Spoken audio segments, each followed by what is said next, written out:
Mayong adlaw, Ma'am Meridin Okot, ma'am, no, ang OIC sa Provincial Tourism. Ayun, ma'am, gusto lang tanong mo masairan kung unsa ni nga tuig nagsugod ang Culture and the Arts Exhibit, ma'am. Okay, actually, kaniya ito gipahigan ng cultural and the arts exhibit started way long back, no? Apan karon, this is the first time nga ang among gihimo nga tema mao ang gitawag nato nga Kuyamis through the years.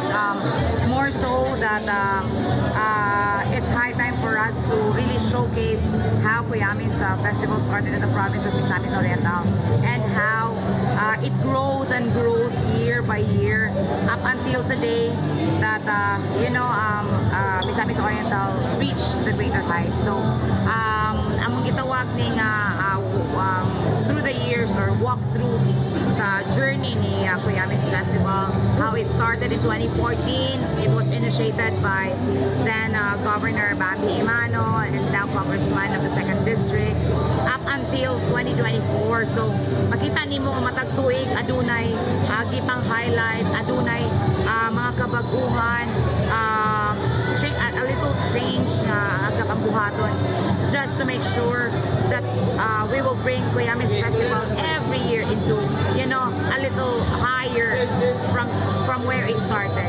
Ayun. So no lagi ang Kuyamis Festival, ma'am, no, dili lang kay sa Miss Or apil na pod sa mga kasikpit nga probinsya. So ma'am, basin na gusto pod ka nga i-invite pod pag-usab no nga ato ang mga kasikpit na probinsya no nga mo tambong pod o makigduyog sa atong kasulugan sa Kuyamis Festival. Yes, I'd like to take this opportunity no nga the social media these days are very effective as our platform in inviting our guests, no, not only Misamis, no, not only Cagayanons, but in the entire Philippines, and we are also expecting actually from abroad, visitors from abroad. So again, kaninyong tanan kung asa man ni maabtan ng atuang istasyon karon, no, I'd like to invite all of you on behalf of Governor Peter Emonabia, kami mag-imbitar kaninyong tanan to join us in celebrating the 12th Kuyamis Festival and the 95th founding anniversary of the province of Misamis Oriental,